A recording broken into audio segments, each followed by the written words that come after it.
Chapter wise क्रम में हमारा अगला चैप्टर है मानव कल्याण में सूक्ष्म जीव।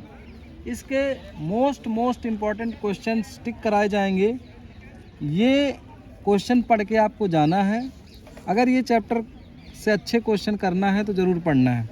तो हम क्वेश्चन लगाएंगे कि कौन से इम्पोर्टेंट क्वेश्चन हैं। देखिए, छोटी टिप्पणी में साइक्लोस्पोरिन बहुत इंपॉर्टेंट है, स्टैटिन बहुत इंपॉर्टेंट है कि क्या होते हैं। ये कुछ बायोमॉलिक्यूल्स हैं जिनके बारे में आपको याद होना चाहिए। इसके अलावा जो है जैव उर्वरक के रूप में सूक्ष्म जीव कौन से होते हैं, जैसे बीजीए जो होते हैं बायो फर्टिलाइज़र के रूप में यूज़ किए जाते हैं, उनको आप ज़रूर पढ़ेंगे। पेनिसिलिन किसने खोज की थी, ये आपको पता होना चाहिए, अलेक्जेंडर फ्लेमिंग ने। इसके बाद बीओडी बहुत इम्पॉर्टेंट है। बायोलॉजिकल ऑक्सीजन डिमांड पर टिप्पणी आ सकता है। ये 100% आप इसको पढ़ के जाएंगे। इसके अलावा राइजोबियम नामक सूक्ष्मजीव का कृषि में क्या महत्व है। राइजोबियम लेग्यूमिनेसियम नाइट्रोजन फिक्सेशन का काम करता है, इसको ज़रूर। दूध से दही बनाने वाले बैक्टीरिया कौन से हैं, इसको ज़रूर पढ़ेंगे। इसके अलावा लघु उत्तरीय क्वेश्चन की हम बात करते हैं तो प्रतिजैविक क्या है, ये आप एंटीबायोटिक्स क्या है, और कुछ एंटीबायोटिक्स के नाम हैं। जैसे सबसे पहली एंटीबायोटिक्स है पेनिसिलिन, जो पेनिसिलियम नोटेटम से निकाली गई थी, वो एक कवक है। इसके अलावा आपका आता है कि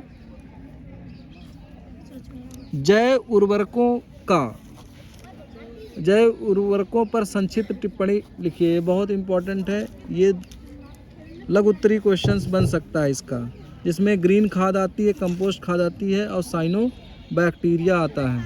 बीओडी आपको पढ़ना ही है।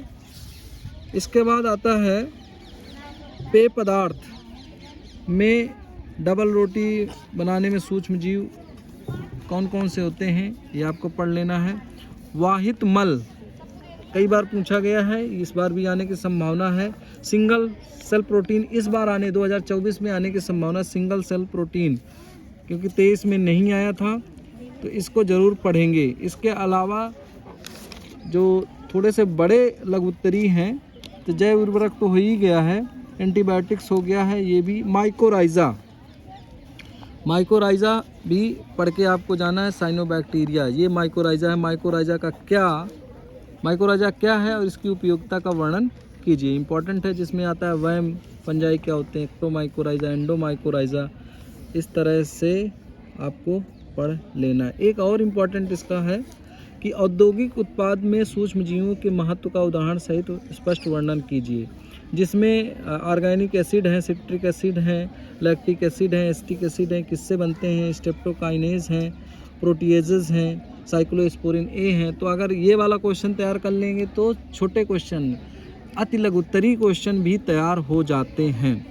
अब इसके अलावा विस्तृत उत्तरीय में इस चैप्टर से क्या पढ़ना होगा, क्वेश्चन ये है कि कौन सा सटीक हम पढ़ें। तो ये कि बायोगैस संयंत्र आप एक बार पढ़ के चले जाना। लेकिन देखिए, वाहित मल वाला तो 2023 में आया हुआ था, तो इस साल थोड़ा सा मुश्किल लग रहा है, लेकिन आपको बायोगैस ज़रूर पढ़ के जाना। ये ज़्यादा इम्पोर्टेंट लग रहा है कि इस साल ये पूछा जा सकता है अगर इस चैप्टर से पूछेंगे। तो ऐसे ये कुछ इम्पोर्टेंट क्वेश्चन थे जो बोर्ड परीक्षा में आने की संभावना है, तो ये ज़रूर पढ़ के जाएंगे। Thank you so much.